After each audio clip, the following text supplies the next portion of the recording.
Hello guys, and welcome back to the channel, welcome back to a brand new video. Today you join me in a new car review. I've never ever driven this car before, and actually I still haven't, because George drove to this car park for the purpose of me having the first drive on camera so we can get the first reaction, because we know how exciting that is. For me anyway. Don't know if it's as exciting for you watching at home, but here we are. Hope you're all doing well, welcome back to the channel. You may think, Lucy, are you okay? What's happened to your voice? And why do you look like that? I'm on the tail end of a cold, so excuse me. The show must go on and I feel okay, I feel fine. But if you would like to leave me some sympathy in the comments, that would be greatly appreciated. Anyway, if you're new around here, please don't forget to subscribe because somehow I got nearly 26,000 of you. I've convinced 26,000 of you to subscribe to me. I don't know how or why or when that happened. The next milestone in my head is 30k, so road to 30k, let's go. So today we are sat in a brand new, well, it's got like 7,000 miles on the clock, but it's the newest model. It's the Range Rover Sport. So the model number is L461. This engine is a D300 Dynamic SE, and I'm excited because I love trying out a new car, and especially when it's got a Range Rover badge on, because it's one of my favourites. You know, I've got a bit of a history with Range Rover, more so the older models. I'm talking 2008 to 2010. Being very specific, because they're the only two I've ever owned. But I really haven't yet, up to today, managed to get my hands on, physically, a newer model. I'm still yet to drive one of the Range Rover Sports from my generation, and I'd be interested to try that, my generation. I own it.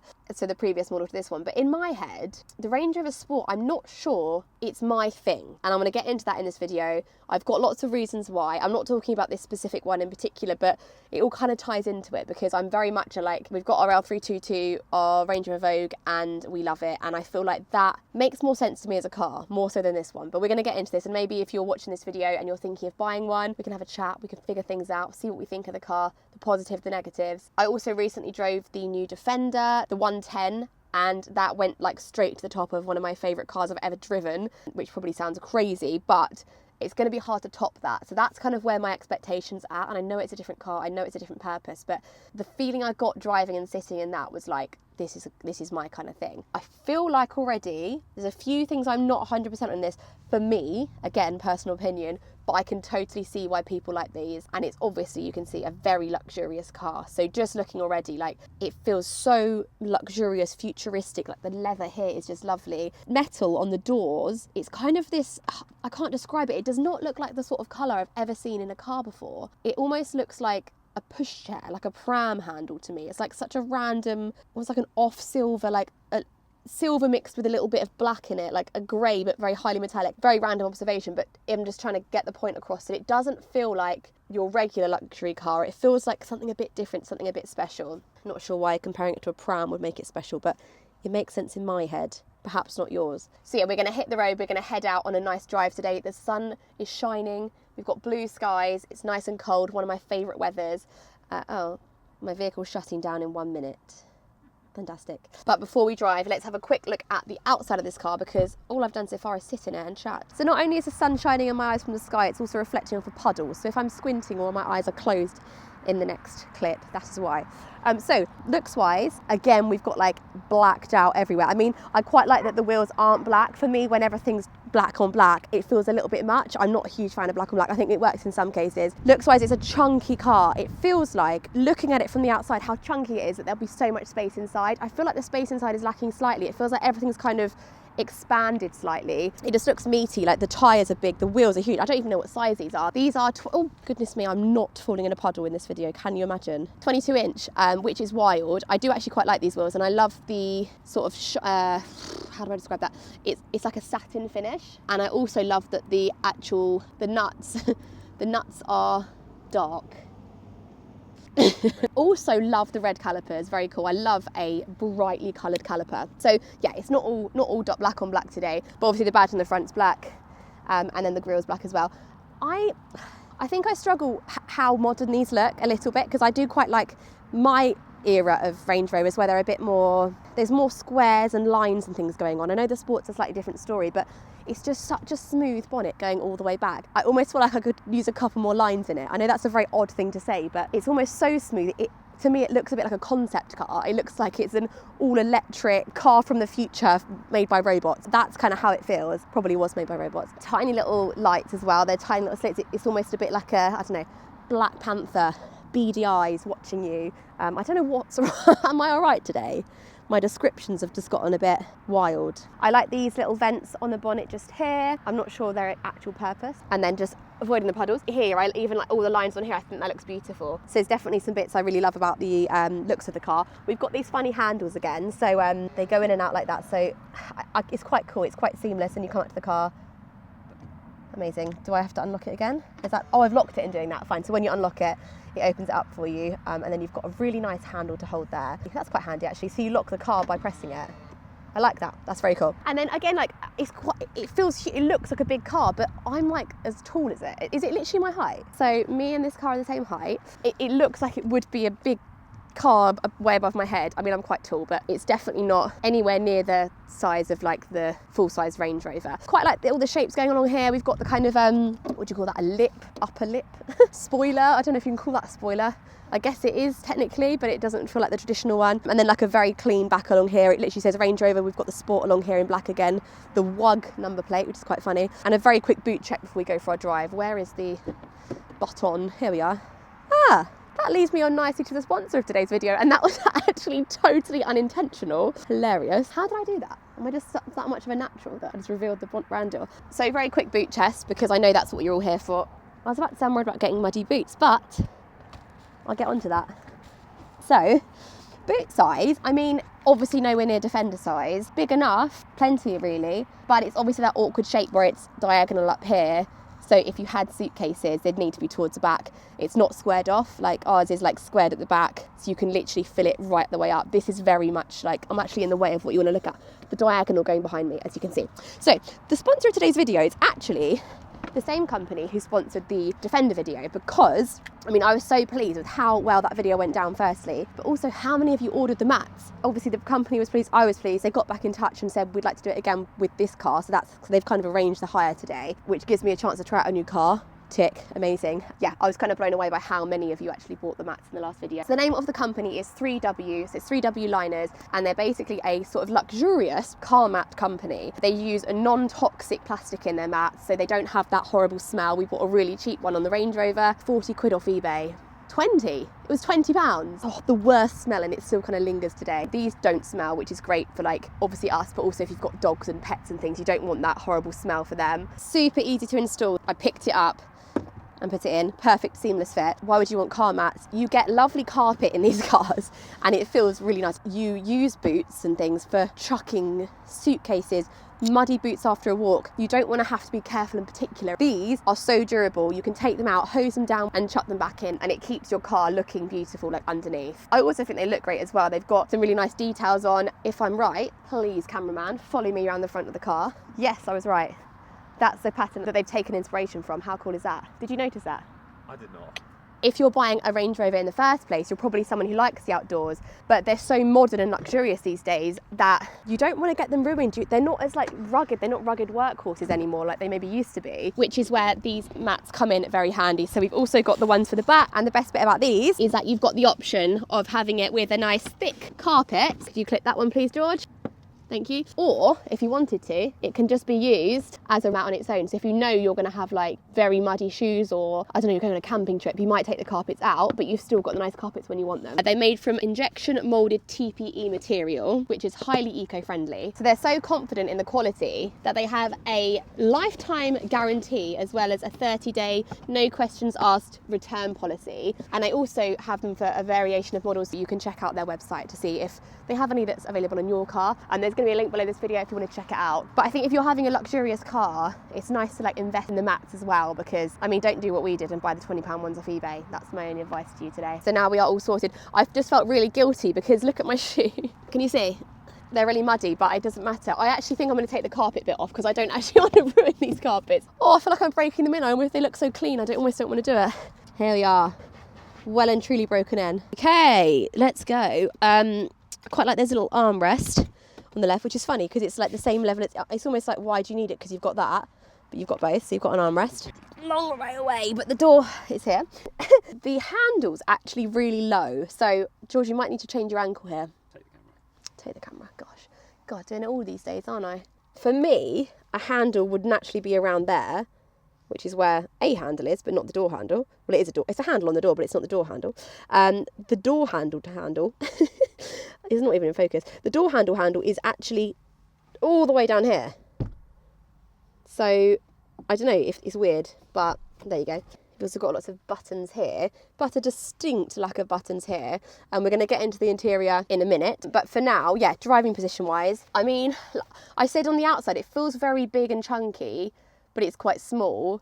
Not small, you know what I mean, like in comparison to the full size. In here, it feels like everything's kind of expanded. It's kind of coming at you a little bit. So like, this is huge, this is chunky. I'm comparing it again to the Defender where it felt more spacious. It was still lots going on, but it had the kind of curved out bits where it had more space. There was more space everywhere. It just felt like there was gaps, and like good gaps. This feels like they filled every bit of space they can with leather. You're very cocooned. I think I can see why someone might like that. I don't know if I do. It feels a bit puffy, a bit like bulbous. That sounds so horrible to this car. I don't mean it in a nasty way, but also like there's so much going on here and here that your actual visibility is fairly narrow. So let's start it up. The sunroof opens automatically, didn't know that, as you turn the engine on. This is quite funny. It's like a little thin button along the back, so you'd sort of hold it like that and go down into drive. Oh, it really like judders as you go down. Very smooth, very easy. We've got all this as well, which we'll get onto, but it's got like 3D cameras. Amazing. Like, I love the top view camera. That's really cool. And also a minute ago, reversed in a car park, and it told us when we were at the point where you could no longer open your boot. How handy is that? Why hasn't everyone thought of that? Maybe they have, but I haven't seen it before. So you don't have to like park up, oh, the boot won't open, go a bit further forward. That was very cool. But automatic handbrake, I assume, because I cannot see anything else. So as I pull away, it'll hopefully release. But yeah, let's take this for a spin for our first drive. Just trying to get my seat position right. Very comfy seats as well. Very soft, feels like an armchair. Right, are you joining me? Okay, let's go. First drive in the new Range Rover Sport. First time driving a Range Rover Sport at all, actually, and like I said, I'd love to compare it now to the older models, the previous models. Yeah, it just feels very smooth over these bumps, not really feeling anything. Quite bouncy up and down. I've actually got a front camera here that I can see George in. So many cameras. Feels like the car's not complete these days, about 100 cameras, much like the iPhone. George is directing me to leave, but I cannot leave without him, so I hope he hops in at some point soon. Nice. Gonna get in? Come on then. Listen to this, the paddle shifts are metal. That's rare, isn't it? Since when are paddle shifts not plastic? Very nice. So we've got 295 brake horsepower to play with. I'm not sure what driving modes you've got, but maybe we can find some sort of sport one to pull off here, because it's not a very nice dynamic. Should we do dynamic? Yeah. It's not a very nice place to pull out of, so we need all the power we can get. And the great thing about this, I think I've said it in another video, no one moves over on the lane when they see you coming out, so you do have to just wait a very long time. So we've got 650 Newton meters of torque to play with, which is incredibly high. I mean, that's very torquey, isn't it? That's a very torquey car. And the 0 to 60 is 6.1 seconds. So all pretty nice sounding figures for the size and weight of this car. And actually, the driving position on the road feels a lot higher up than my height, if that makes sense. When I stood next to it, if I'm the same height as it, this view feels taller than I am when I'm walking. Not that I walk on roads very often. You do feel quite high up in it. And the cocooned feeling is actually quite nice when you're driving. It's quite cozy. Something else that's interesting is the dials and this screen are facing upwards at this angle, almost like you need to be about this tall to benefit from it. They're tilted right back. I kind of wish that you could like move that, but you can't. Yeah, the dials, if I was kind of here, that would be perfect for me. But I'm not, because I'm not 7 foot tall. So yeah, that's interesting. But the actual dials are interesting. So you've got the dial on the left and the right, but then in the middle of it, it's kind of blended into a map with like traffic updates on. So yeah, quite like that. So the pull off there, it feels a tiny bit underwhelming in dynamic mode, considering it's a sport. Let me just kick down here, like it's quite a delay, and like once it's there, the power's ready to go, but it doesn't feel that quick. I mean, our BMW, when you put your foot to the floor like that, it will just throw you back in the seat. And it's got the same amount of horsepower, which is interesting. This is obviously heavier, but I don't know how much heavier, because ours is quite heavy. It's got a big battery in it. So there's a road down here with lots of speed bumps. We can do a little, I always try and think of all different tests on these drives. We can do a little speed bump test, see how much speed we can get over the bumps. That's the point in them, isn't it? So comfort-wise, let's have a go on this speed bump. Yeah, amazing. So the seats are so comfy. I keep seeing One Magpie. Does anyone else get funny about One Magpies? Super comfy seats. Like I haven't quite got my position right, but you just sort of sink into them. It really does feel like a kind of lazy boy recliner armchair. You just want to sit and have some snacks, watch a film, close your eyes, not while driving. And that matched with the air suspension. Like if we were going down here in our Porsche, we'd be like throwing up at this point if we were going at this speed. We're kind of booming, but it's fine. Like I could probably have a drink and not worry about it spilling at this point. So yeah, super comfortable. And that does make it feel more luxurious, a bit more like, I don't know, a chauffeur car. This would be a lovely car to like be picked up from the airport in, or have a nice long drive in when you weren't driving, because you just don't really feel anything. She says like this, you don't feel a thing. It's also very easy to drive. Again, I feel like I say it a lot, but it's one of those cars where you don't think about it, you just get in and drive. It's very easy. The steering is, actually, it's nice. The steering isn't too light. It's very light, it's very easy, it's not like difficult and to turn it, but it's not like some cars where you can sort of like use one finger and it's like ridiculous. This actually has a bit of sort of feedback when you do turn. It's not, I don't know, it feels like it's pushing back a little bit. It's got a bit to it, which I personally really like. I don't like when cars are so modern, it's a bit milk floaty. What did we drive? Was it the XC90?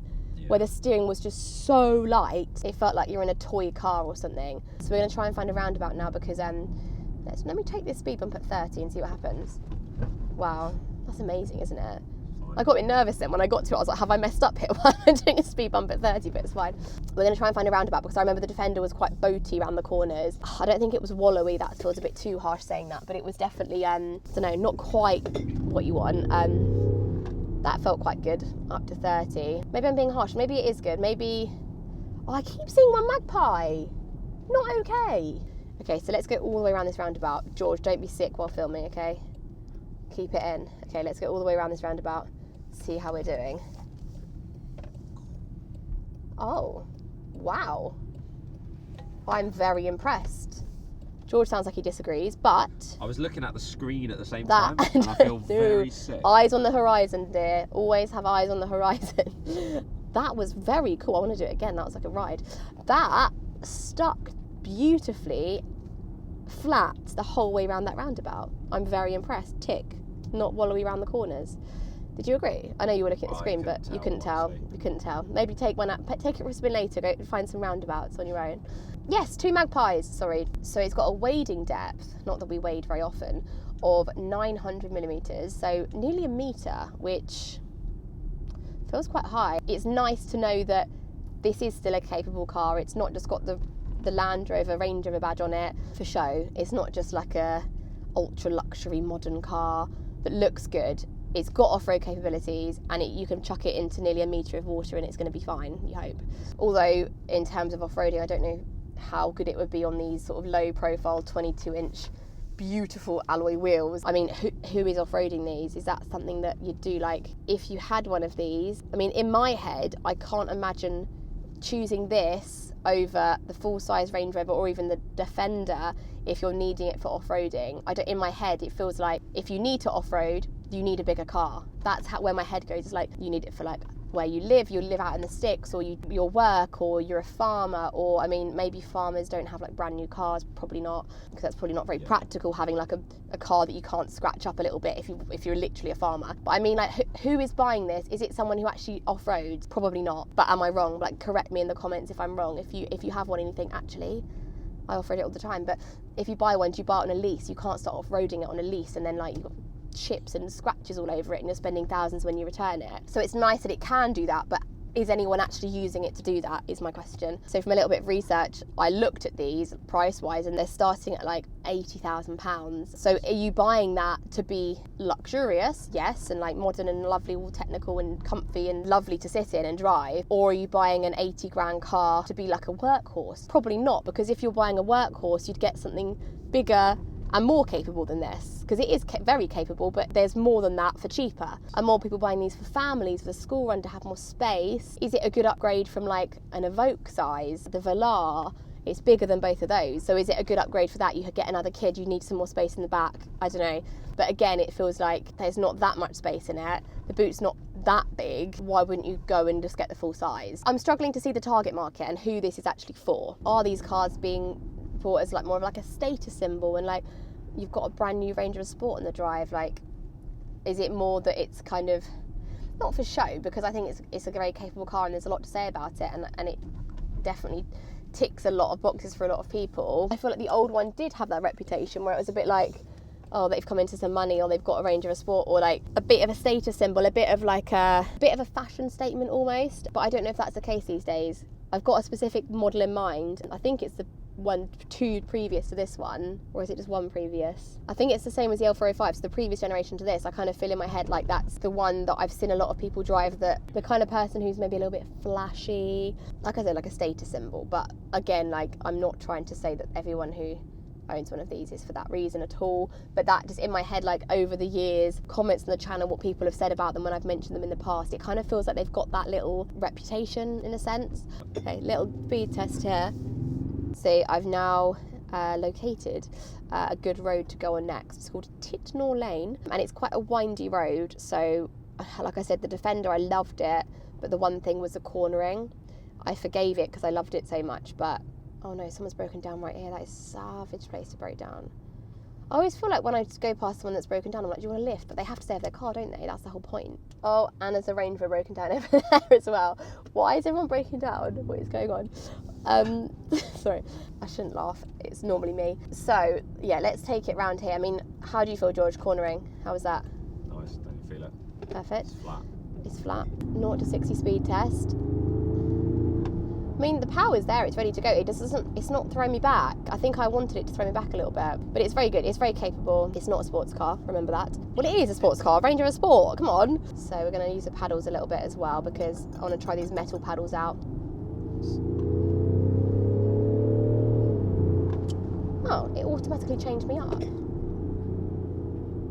That's weird. We've got a 4,000 RPM red line, so I got to 4,000, which didn't feel that thrilling, and it was like, right, we're going to fourth gear, we're not going to leave you in third, it's very dangerous. So that was weird, but that was a short-lived paddle shift experience. I really don't think I'd use this if I had them. I quite like that they're metal though. I like that noise it makes.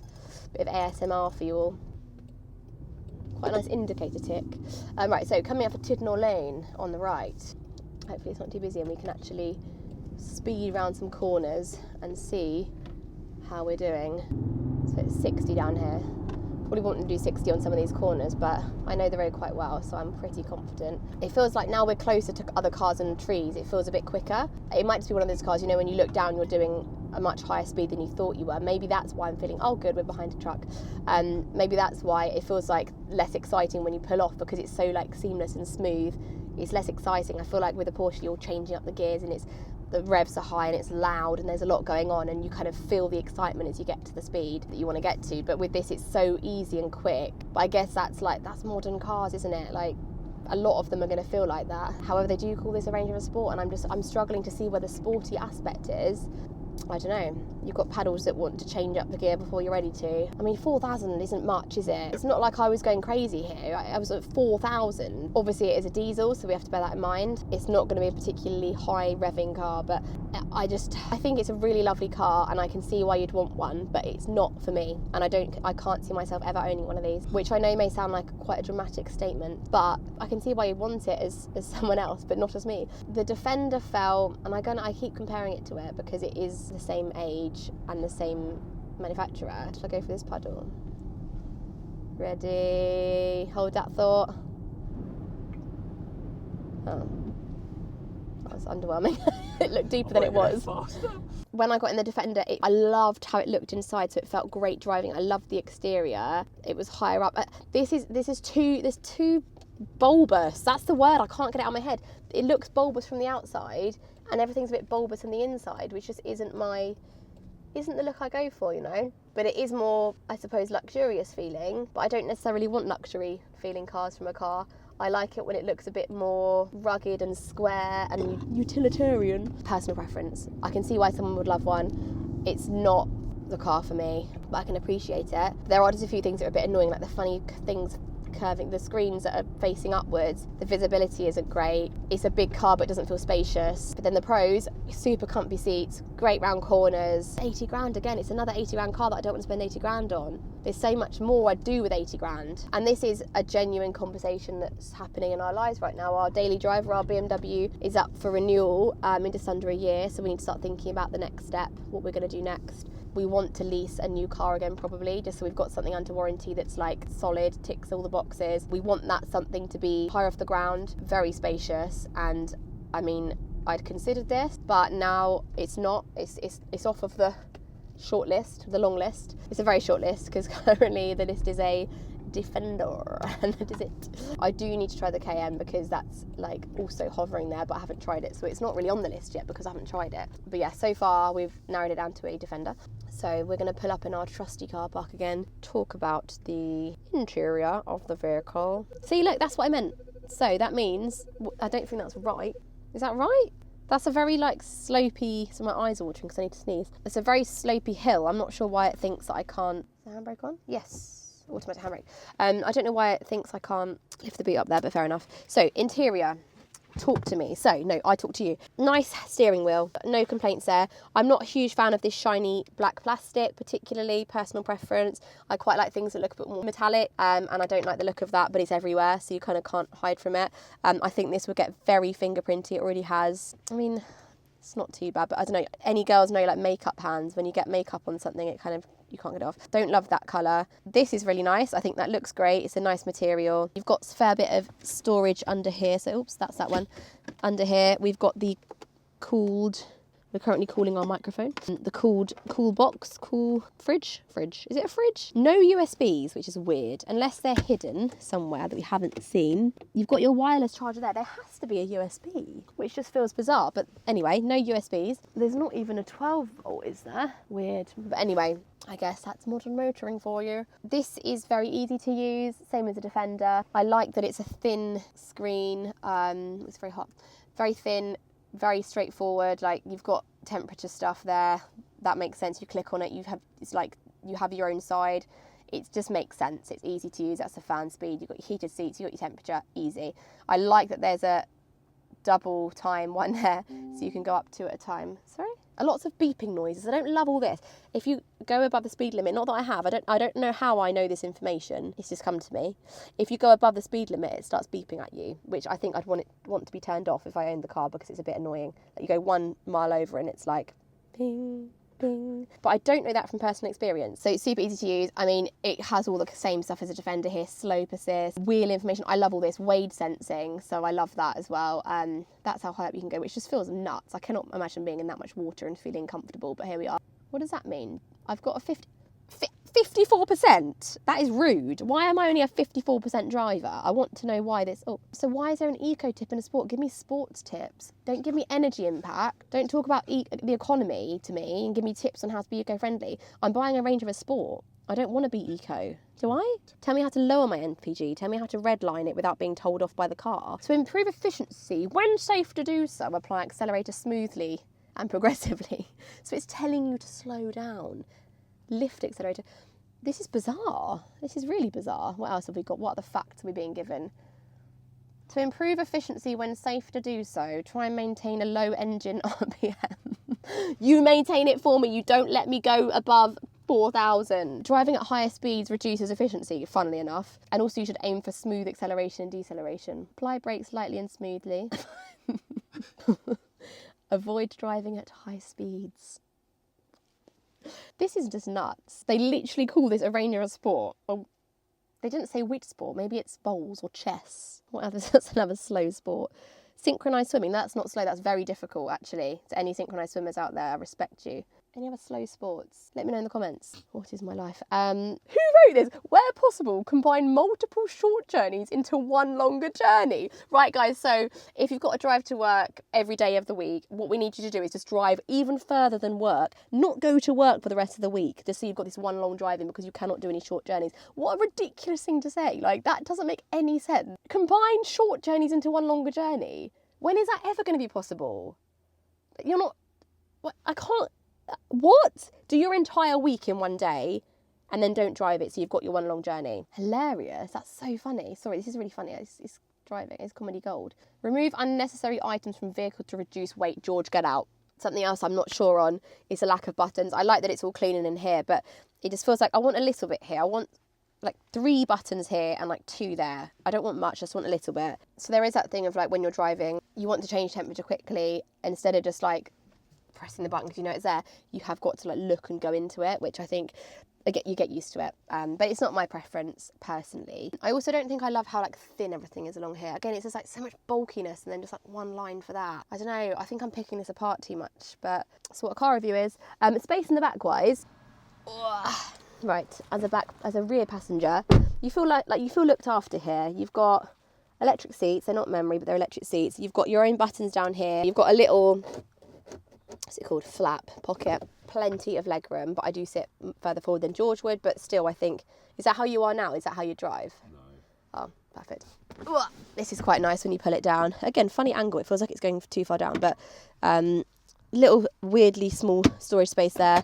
Nice cup holders that come out just there, and it all just feels very nice. The leather is lovely. 2 isofix points, just a 2 I think. Yeah, it's not 3 along. And this is obviously a smaller third seat, so it is a 5-seater, but that is definitely not as comfy as obviously this, but very normal to not have a comfier middle seat. Yeah, I think that, oh, this is nice. It's like got a little light and it's like leather handle, and it is nice having the roof. I don't know if you could call it panoramic because there's a bar in between.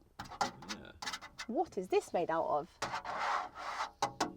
It's like thin plastic. That feels horrible. Not that I'd often touch the roof, but yeah, you've got the bar there, but it's nice as a passenger in the back having a roof of the stars as well. But the headrests are so comfy. I mean, you can see from here, like the padding on the front, it's got like its own little pillow, so super comfy. So yeah, loads of pros, loads of cons. I've actually enjoyed reviewing this car because often a car, I either love it or hate it. This one I'm like, I do see why you'd love it, but I don't love it and I don't hate it. But I thought there's a lot of pros and cons, so hopefully it's been interesting. And if you are someone who's considering buying one yourself, or you've got one, like tell me how you find it. Do you agree with my negatives, or do you think I'm being a bit too harsh? Do you agree with my positives? Have you got more positives? Have you got more negatives? Tell me everything. And I hope you've enjoyed watching the review as well. So let me know in the comments what you think. So thanks so much again for watching. I think we've got one more video to come before Christmas, so make sure you're tuned for that. If you don't catch that video, have a lovely Christmas. Happy New Year. So many fun plans for videos in the new year, loads of things bubbling away, and yeah, big announcement coming soon. So thanks so much for watching, and I'll see you very soon in the next Lucy on Cars. Goodbye.